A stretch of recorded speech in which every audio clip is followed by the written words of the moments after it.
तो गाइस पिछले वीडियो में हमने इलेक्ट्रिक फोर्स और उसको सॉल्व करने के लिए कुलाम्स लॉ की जो है कैलकुलेशन हमने की थी। कुलाम्स लॉ का फॉर्मूला यूज किया था। फॉर्मूला क्या था हमारे पास, F इक्वल टू के Q1 Q2 upon are square. उसके बाद हमने उसका वेक्टर फॉर्म भी देखा और उसके बाद हमने उसके लिमिटेशंस भी देख लिए हैं। ठीक है, तो अभी जो हमारा टॉपिक स्टार्ट होगा नेक्स्ट वाला वो है हमारा प्रिंसिपल ऑफ सुपर पोजिशन। अच्छा, प्रिंसिपल ऑफ सुपर पोजिशन में क्या होता है, एक चार्ज देखो, ऐसा थोड़ा समझो।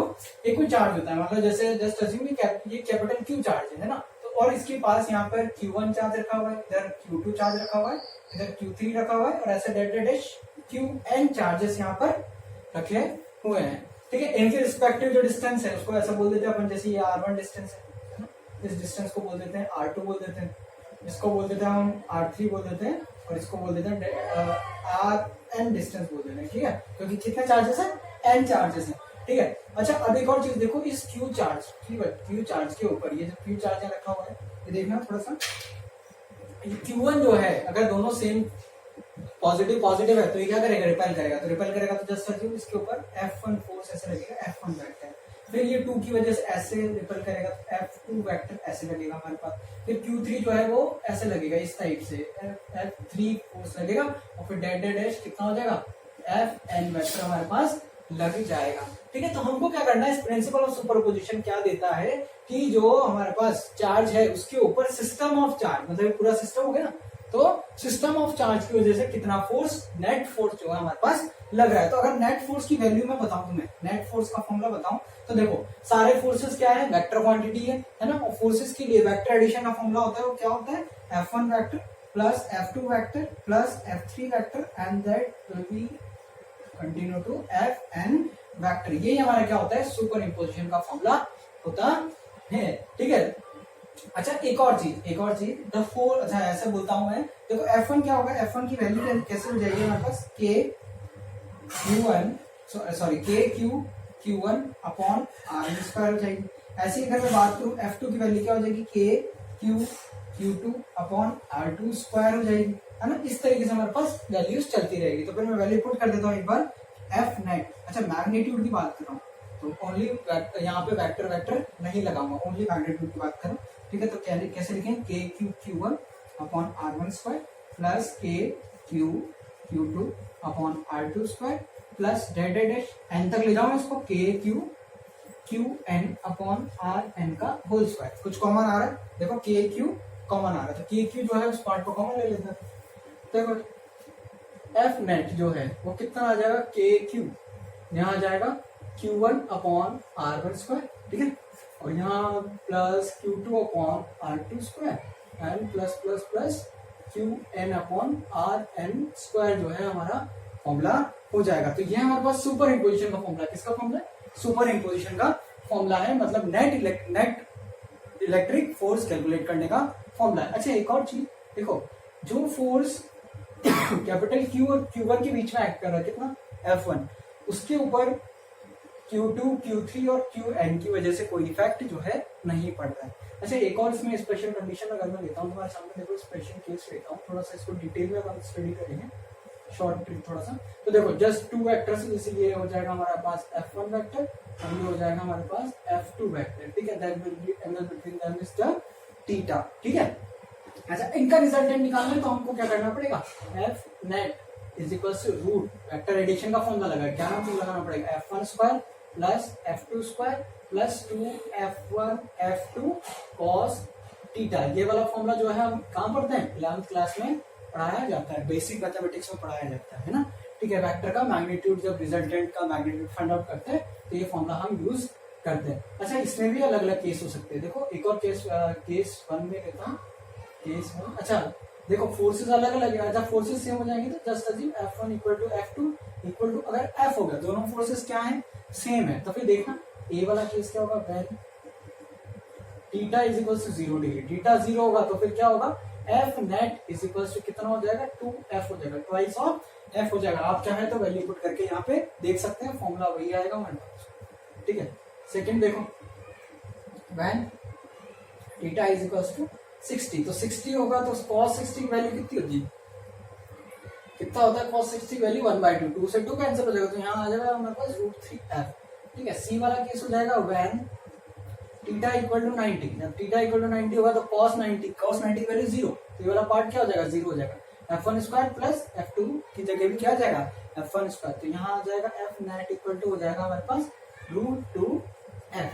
ठीक है, c के बाद d वाला ऑप्शन लेते हैं अपन, when theta is equal to 120। अच्छा ये याद रखना है थोड़ा सा ना, ये याद रखना है, थीटा इक्वल टू 120, तो f नेट जो है वो किसके इक्वल आता है, f के इक्वल आता है। अच्छा इसके लिए यहाँ पे तो कोई याद रखना पड़ेगा कि cos 120 की वैल्यू, अच्छा तो बच्चों को पता होती है लेकिन मैं बता देता हूँ, नहीं पता है तो क्या होती है, -½ होती है। क्या होती है, -½ तो रिजल्टेंट वही आएगा, मतलब रिजल्टेंट f ही हमारे पास आ जाएगा। आप चाहे तो वैल्यू पुट करके सॉल्व कर सकते हैं। ठीक है, अच्छा e वाला केस ले लेते हैं, व्हेन क्या बचा, थीटा इक्वल टू 180 और cos 180 की मैं बता देता हूँ, cos 180 की क्या होती है, -1, वैल्यू क्या होती है, -1, तो cos 180 तो f नेट इक्वल टू क्या हो जाएगा, 0 हमारे पास हो जाएगा। तो ये हमने क्या देखा, एक्चुअली प्रिंसिपल ऑफ सुपरपोजिशन देखा है कि किसी भी एक पर्टिकुलर चार्ज के ऊपर सिस्टम ऑफ चार्जेस की वजह से जो नेट फोर्स लगेगा उसकी वैल्यू हम ऐसे कैलकुलेट कर सकते हैं। ठीक है,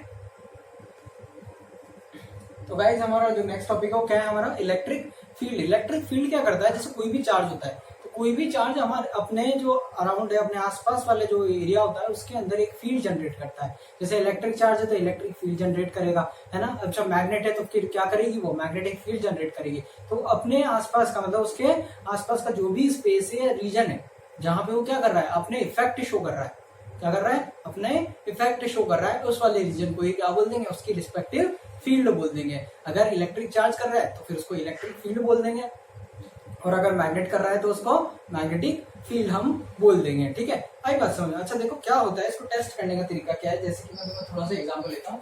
जैसे यहाँ पे एक कैपिटल Q चार्ज हमने रख दिया है ना, और इसको क्या बोलते हैं अपन, सोर्स चार्ज बोलते हैं। क्या बोलते हैं, सोर्स चार्ज। सोर्स चार्ज का मतलब क्या होगा, ये क्या करेगा, इलेक्ट्रिक फील्ड जनरेट करने का काम करेगा, मतलब ऐसे चारों तरफ क्या हो जाएगा, इलेक्ट्रिक फील्ड हो जाएगी। इलेक्ट्रिक फील्ड हो जाएगी इन द सेंस, अभी देखो समझ में आएगा। ऐसा करते हैं हम, इलेक्ट्रिक फील्ड का पता लगाने के लिए यहाँ पे एक छोटा सा प्लस Q0 चार्ज लेके आते हैं, जिसको क्या बोलते हैं अपन, टेस्ट चार्ज बोलते हैं। क्या बोलते हैं, टेस्ट चार्ज। अच्छा अभी देखो ये भी पॉजिटिव है, ये भी पॉजिटिव है, तो ये क्या करेगा, इसको रिपेल करने का काम करेगा। तो हमको यहाँ पे पता पड़ जाएगा कि यहाँ जो आसपास का जो एरिया है वहां पे कोई ना कोई सोर्स चार्ज होगा, जो कि नेचर में कैसा है, पॉजिटिव है, और उसने अपना क्या किया हुआ है, इलेक्ट्रिक फील्ड जो है चारों तरफ फैलाया हुआ है ना। ठीक है, तो ऐसा जो कोई भी चार्ज है तो उस चार्ज के आसपास का ऐसा रीजन या स्पेस जहां पे उसका इफेक्ट शो होता है, वेदर इट इज अट्रैक्शन और इट इज रिपल्शन। ठीक है ना। तो इसकी डेफिनेशन थोड़ी सी मैं बताता हूं तुम्हें कि इलेक्ट्रिक फील्ड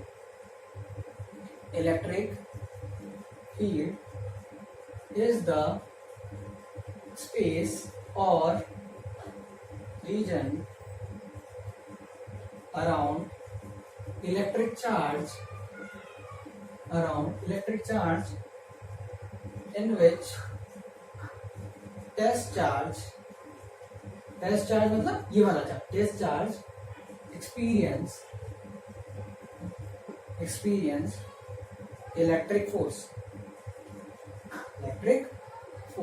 आई बात समझ में। अच्छा एक और चीज इसमें देखो, अगर जैसे ये क्यू चार्ज है तो क्यू चार्ज की वजह से अगर मान लो इस वाले पार्ट में कोई इलेक्ट्रिक फील्ड नहीं है, तो फिर जब टेस्ट चार्ज में लेके आऊंगा तो इसका मतलब क्या होगा, वहां पे कोई फोर्स उसके ऊपर नहीं लगेगा, है ना। तो देखो एक चीज, दो चीज यहाँ से देखो, इलेक्ट्रिक फील्ड जो है किसके से डिपेंड कर रही है, एक तो इलेक्ट्रिक फोर्स पे डिपेंड कर रही है और दूसरा इलेक्ट्रिक चार्ज पे डिपेंड कर रही है। वो भी कौन सा चार्ज, टेस्ट चार्ज पे डिपेंड कर रही है। तो देखो टेस्ट चार्ज और इलेक्ट्रिक फोर्स दोनों पे डिपेंड कर रही है। ठीक है, तो मैं ऐसा बोल सकता हूँ कि अगर मुझे इलेक्ट्रिक फील्ड का फॉर्मूला फाइंड आउट करना होगा तो किस पे डिपेंड करेगा, इलेक्ट्रिक फोर्स पे डिपेंड करेगा और टेस्ट चार्ज पर डिपेंड करेगा। तो देखो फॉर्मूला क्या आता है इलेक्ट्रिक फील्ड को, अच्छा पहले मैं तुम्हें थोड़ा बेसिक बता देता हूँ। इलेक्ट्रिक फील्ड को रिप्रेजेंट करते हैं, it is represented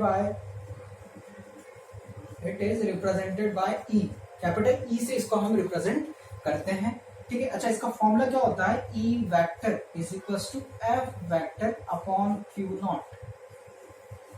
E vector is equals to F vector upon Q naught. Q naught क्या है यहाँ पे, टेस्ट चार्ज। देखो ये चीज याद रखने की जरूरत है कि यहाँ पे क्यू नॉट क्या है, टेस्ट चार्ज हमारे पास है, और एफ क्या है, हमारा इलेक्ट्रिक फोर्स है। अब इलेक्ट्रिक फोर्स कोई सा हो सकता है, अट्रैक्शन भी हो सकता है और रिपल्शन भी हो सकता है, दोनों को डिवाइड कर देंगे तो हमारे पास क्या आ जाएगा, इलेक्ट्रिक फील्ड आ जाएगा। ठीक है, अच्छा अब यहाँ से इसकी जो है हम एक तो जानते हैं कि it is a vector quantity, और देखो it is a vector quantity तो इसके बाद मैग्नीट्यूड भी एज वेल एज डायरेक्शन भी होगा, ठीक है। अच्छा और एक और चीज, अच्छा इसकी एसआई यूनिट क्या होगी, इट्स एसआई यूनिट इज, अगर एसआई यूनिट की बात करूंगा मैं तो ये एसआई यूनिट निकालने के लिए फोर्स का यूनिट न्यूटन, कौन सा वाला, एसआई वाला, अपॉन चार्ज का यूनिट क्या होता है, चार्ज का यूनिट में होता है कूलम, तो न्यूटन अपॉन कूलम या फिर वोल्ट अपॉन मीटर भी हम बोल सकते हैं, है ना। ये वाला जो है मैं तुम्हें थर्ड चैप्टर में बताएंगे जब हम इलेक्ट्रिक पोटेंशियल पढ़ेंगे, तो ये यूनिट भी इसकी होती है। अच्छा इसके बाद अगर डायमेंशन की बात करूं मैं, है ना, तो इट्स डायमेंशन तो डायमेंशन फाइंड आउट करने के लिए क्या करना होता है, एक्चुअली फॉर्मूला याद होना चाहिए। तो ई की डायमेंशन इक्वल टू एफ की डायमेंशन अपॉन क्यू की डायमेंशन। मैंने बात की फोर्स की डायमेंशन कितना होती है, m1 l1 t -2, ठीक है। और इसकी चार्ज की डायमेंशन क्या होती है, बता चुका हूं मैं, a1 t1 जो है चार्ज की डायमेंशन होती है, ठीक है। तो ई की जो डायमेंशन आएगी उसको सॉल्व कर लेते हैं। देखो m1 तो एज इट इज रहेगा और l1 भी एज इट इज रहेगा, और यहाँ हो जाएगा t -3 और यहाँ हो जाएगा a -1, that will be the dimension of electric field, ठीक है। तो ये हमने सब बात कर ली कि इलेक्ट्रिक फील्ड क्या होती है, इलेक्ट्रिक फील्ड का फॉर्मूला कहाँ से आता है। देखो फॉर्मूला याद है तो डेफिनेशन भी याद हो जाएगी, या फिर डेफिनेशन याद है तो आप फॉर्मूला आराम से निकाल सकते हैं, दोनों में से एक चीज याद कर लो, ठीक है। ई से रिप्रेजेंट करते हैं ना, ठीक है। और देखो इलेक्ट्रिक फील्ड कौन जनरेट कर रहा है, सोर्स चार्ज, और इलेक्ट्रिक फील्ड कौन एक्सपीरियंस कर रहा है, टेस्ट चार्ज जो है एक्सपीरियंस कर रहा है हमारे पास, ठीक है। तो यहाँ पे हमने इसका ऐसा यूनिट न्यूटन अपॉन कूलम भी देख लिया, डायमेंशन भी निकाल लिया, है ना, ठीक है। तो हम अब जो है आगे बात करेंगे। तो गाइस अब देखो हम electric field due to point charge का फॉर्मूला हम कैलकुलेट करेंगे। पॉइंट चार्ज मतलब कोई छोटा सा चार्ज, है ना, ठीक है। और अपन ने पहले बात भी कर ली थी कि कूलम्ब्स लॉ जो है किसके लिए लगता है, पॉइंट चार्जेस के लिए लगता है ना, ठीक है। तो अपन ऐसा बोलते हैं कि जो सोर्स चार्ज है उसकी वजह से इलेक्ट्रिक फील्ड का फॉर्मूला कैलकुलेट करना है। भाई अपने को तो फोर्स तो पता है ना, अगर मान लो फोर्स नहीं दिया हो तो फिर कैसे कैलकुलेट करेंगे, कूलम्ब्स लॉ के अकॉर्डिंग अगर फोर्स नहीं दिया हो, एफ की वैल्यू नहीं दी हो, तो फिर हम कैसे इलेक्ट्रिक फील्ड जो है कैलकुलेट करेंगे। तो देखो उसका फॉर्मूला हम कैलकुलेट करेंगे। तो ऐसा मानते हैं कि जो है Q वो हमारा सोर्स चार्ज है जो इलेक्ट्रिक फील्ड प्रोड्यूस कर रहा है, और Q0 जो है वो टेस्ट चार्ज है, और Q0 किस पॉइंट पे रखा हुआ है, P पॉइंट पे रखा हुआ है। दोनों के बीच का डिस्टेंस मैं ऐसे बोल देता हूँ स्मॉल r है, ठीक है। और यहाँ जो है ये वाला फोर्स लगेगा कौन सा, F वेक्टर जो है हमारे पास यहाँ पे फोर्स लगेगा। तो देखो फ्रॉम कूलम्ब्स लॉ, अगर कूलम्ब्स लॉ की बात करें तो फिर क्या हो जाएगा, F की वैल्यू क्या आ जाएगी, K capital Q0 upon r²। ये हमारे पास कूलम्ब्स लॉ की वैल्यू से इलेक्ट्रिक फोर्स की फॉर्मूला आ जाएगा। फिर वी नो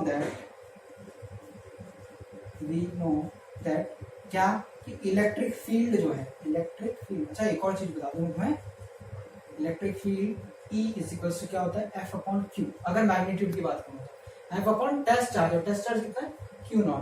अच्छा एक और चीज देखो, ये क्या है हमारे पास, मैग्नीट्यूड, है ना। अच्छा जो हमारे पास ये पूरा एरिया होगा उसको तो क्या बोलेंगे अपन, इलेक्ट्रिक फील्ड, क्या बोलेंगे उसको, इलेक्ट्रिक फील्ड। और जो किसी पर्टिकुलर पॉइंट पे वैल्यू होगी किसकी, इलेक्ट्रिक फील्ड की, उसको बोलेंगे अपन इलेक्ट्रिक फील्ड इंटेंसिटी। क्या बोलेंगे, इलेक्ट्रिक फील्ड इंटेंसिटी। मतलब दोनों का सेम ही होता है, कोई ज्यादा फर्क नहीं पड़ता है, ठीक है। लेकिन मैं दोनों को डिफरेंशिएट करके बता रहा हूँ। इलेक्ट्रिक फील्ड क्या होता है, इलेक्ट्रिक फील्ड पूरा एरिया होता है, और electric field intensity particular area के पॉइंट पे वैल्यू, जैसे P पॉइंट पे जो वैल्यू है वो क्या होगी, इलेक्ट्रिक फील्ड इंटेंसिटी होगी, है ना, ठीक है। और जो यहाँ पे इस जगह पूरे सरफेस पे जो फैली हुई है वो क्या है, हमारे पास इलेक्ट्रिक फील्ड है। तो देखो E is equal to F upon Q, F की वैल्यू पुट कर देते हैं। E इज इक्वल टू क्या हो गया, F की वैल्यू क्या, Q0 अपॉन, अच्छा r² इंटू Q0 हो जाएगा यहाँ पे, देखो r² into Q0, Q0 cancel हो गया, तो क्या आ गया हमारा answer, E is equal to KQ upon r² जो है हमारा आंसर आ गया। अच्छा एक चीज ध्यान देने वाली बात है, यहाँ पे जो Q है वो क्या है हमारे पास, सोर्स चार्ज है, क्या है, सोर्स चार्ज। इतना क्लियर है सबको, है ना। और वो जो हमारा फॉर्मूला था ये वाला फॉर्मूला, इस फॉर्मूले में Q0 क्या है, टेस्ट चार्ज, ठीक है। अच्छा इसको वेक्टर फॉर्म में लिखेंगे तो इन vector form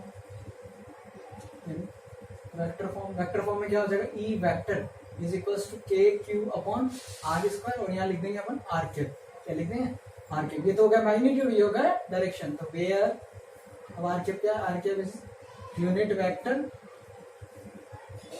in direction of, क्या लिखो, OP वेक्टर, OP वेक्टर की डायरेक्शन में यूनिट वेक्टर, ये ना O और ये ना P वेक्टर हमारे पास, ठीक है। अच्छा यहाँ से फॉर्मूला देखो, E जो है डायरेक्टली प्रोपोर्शनल टू Q है और E is inversely proportional to R square. तो जब अपन ग्राफ बनाएंगे, अच्छा एक और अगर क्वेश्चन पूछा जाए ना तो वहां पे ग्राफ भी बनाना होता है अपने, अगर हमको 100 और 100 लेके आना है ना, ग्राफ भी ड्रॉ करना होता है। अच्छा डायरेक्टली प्रोपोर्शनल है तो स्ट्रेट लाइन ग्राफ आएगा, लाना पढ़ चुके हैं। अच्छा और इनवर्सली प्रोपोर्शनल है तो ऐसे पैराबोलिक सॉरी हाइपरबोलिक जो है वो ग्राफ आएगा। तो ये आ जाएगा हमारे पास डिस्टेंस r, क्यों? क्योंकि r के तो इनवर्सली प्रोपोर्शनल, r स्क्वायर के इनवर्सली प्रोपोर्शनल है, क्योंकि डायरेक्टली प्रोपोर्शनल है। ठीक है, इतना क्लियर हो गया। अच्छा एक दो चीज और बता देता हूँ थोड़ा सा यहाँ से क्लियर। अच्छा एक और चीज, कोई भी जैसे इलेक्ट्रिक फील्ड है, ऐसे ये हमारे पास ये इलेक्ट्रिक फील्ड है, ऐसे हमने बताई, ठीक है ना? तो ये इलेक्ट्रिक फील्ड को शो कर दिया अपन ने ऐसे, ठीक है। अच्छा कोई पार्टिकल होगा जिसके ऊपर चार्ज क्या होगा, Q होगा, ठीक है। तो उसके ऊपर हमको क्या फाइंड आउट करना है, एक्सेलरेशन फाइंड आउट करना है। ये ऐसा करना, नोट बना देना इसको, ठीक है। एक्सेलरेशन फाइंड आउट करना है, ठीक है। तो हम जानते हैं F इक्वल टू QE लगेगा यहाँ पे, जो इसके ऊपर फोर्स लगेगा, इलेक्ट्रिक फोर्स, यहाँ लिख देता हूँ मैं, इलेक्ट्रिक फोर्स। इलेक्ट्रिक फोर्स क्या लिखेगा, F इक्वल टू QE, और Q क्या है यहाँ पे, टेस्ट चार्ज। वही इलेक्ट्रिक फील्ड तो किसी और चार्ज की वजह से प्रोड्यूस हो रहा होगा, है ना? ठीक है, तो F इक्वल टू QE, और ऐसे हम जानते हैं from Newton second law, Newton second law. Newton second law क्या बोलता है, F equal to ma, equation 1 and equation 2। यहाँ से फ्रॉम 1 एंड 2 कर लेते हैं, फ्रॉम 1 एंड 2। तो ma इक्वल टू क्या हो गया, QE। तो अगर एक्सेलरेशन की वैल्यू फाइंड आउट करनी है तो QE अपॉन m वैल्यू हमारे पास हो जाएगी। एक्चुअली क्या है, इसमें फॉर्मूला रेशियो पूछे जाते हैं, जैसे अल्फा पार्टिकल के लिए या फिर ड्यूटेरियम के लिए या फिर हाइड्रोजन के लिए, है ना? तो यहाँ पे रेशियो पूछा जाता है कि find the ratio of acceleration of the particles, ऐसे, ठीक है। तो ऐसे फाइंड आउट कर सकते हैं, A is equals to QE upon m से हम फाइंड आउट कर सकते हैं क्या, एक्सेलरेशन, ठीक है। इतना क्लियर है सबको, है ना? एक और बार अगर समझना चाहो तो समझ लो, देखो F electric force F equal to QE हो जाएगा, न्यूटन सेकंड लॉ से F equal to ma into QE equal to QE कर देंगे तो एक्सेलरेशन आ जाएगा QE अपॉन m। ये वाला फॉर्मूला अभी हमको क्या करना है, याद रखना है, ठीक है। और एक और चीज ध्यान रखनी है कि अगर सोर्स चार्ज दिया हुआ है तो ये वाला फॉर्मूला काम आएगा, और अगर टेस्ट चार्ज दिया हुआ है, क्या दिया हुआ है, टेस्ट चार्ज दिया हुआ है, तो फिर ये वाला फॉर्मूला हमारे पास काम आएगा। कंफ्यूज मत होना, है ना? इसमें टेस्ट चार्ज भी दे रखा है और इलेक्ट्रिक फोर्स भी दिया हुआ है, इधर कुछ भी नहीं है फोर्स, इधर ओनली सोर्स चार्ज दिया हुआ है और डिस्टेंस दिया हुआ है, अलग अलग डिस्टेंस पे अलग अलग होगा। अच्छा इनफाइनाइट अगर मैं रख दूंगा, इनफाइनाइट पे बात करूंगा तो क्या हो जाएगा, इलेक्ट्रिक फील्ड जीरो हो जाएगी। ऐसे बता देता हूँ उनको, at infinite, at r equal to infinite, ऐसे लिखते हैं r equal to infinite, electric field कितनी हो जाएगी हमारे पास, जीरो, मतलब कोई इफेक्ट जो है वो नहीं पड़ेगा, ठीक है। तो ये हमारे पास electric field due to point charge वाला टॉपिक कंप्लीट हो गया है। तो गाइस अब हम जो है प्रिंसिपल ऑफ सुपरपोजिशन पढ़ेंगे, किसके लिए, इलेक्ट्रिक फील्ड के लिए। बिल्कुल पहले जैसी वाली बात है, जैसे मैं वापस लिख देता हूँ, प्रिंसिपल ऑफ सुपरपोजिशन। देखो क्या हुआ होगा, ऐसे हमारे पास वापस हम क्या करते हैं, ऐसे क्या Q चार्ज होगा यहाँ पे, है ना? और यहाँ पे Q1 Q2 dash Qn charges होंगे, ठीक है। अब इसकी वजह से इलेक्ट्रिक फील्ड जो है कैसे होगी, इस टाइप से होगी, मतलब डायरेक्शन जो है इसी डायरेक्शन में होगी, ऐसे बोल सकता हूँ मैं, E1 वेक्टर, है ना? ठीक है। इसकी वजह से जो इलेक्ट्रिक फील्ड होगी कैसे होगी, ऐसे होगी, E2 वेक्टर, और n की वजह से, n चार्ज की वजह से En वेक्टर। अच्छा ये डिस्टेंस जो है ये R1 हो जाएगा, ये R2 हो जाएगा, ये Rn हमारे पास हो जाएगा। तो अगर हमको वही वाला वापस पहले जैसे करते थे, नेट इलेक्ट्रिक फील्ड की वैल्यू फाइंड आउट करनी है तो क्या करना पड़ेगा, E1 vector plus E2 vector plus dash En vector, values put कर देंगे। E1 की वैल्यू क्या थी, KQ अपॉन R स्क्वायर, तो यहाँ क्या आ जाएगा, KQ1 अपॉन R1 स्क्वायर, क्योंकि यहाँ पे कौन सा चार्ज है, सोर्स चार्ज कौन है, Q1, क्योंकि इसकी वजह से इलेक्ट्रिक फील्ड प्रोड्यूस हो रही है। हमको कहाँ फाइंड आउट करनी है इलेक्ट्रिक फील्ड, P पॉइंट पे इलेक्ट्रिक फील्ड फाइंड आउट करनी है, कौन सी, नेट इलेक्ट्रिक फील्ड। और E2 की वैल्यू क्या है,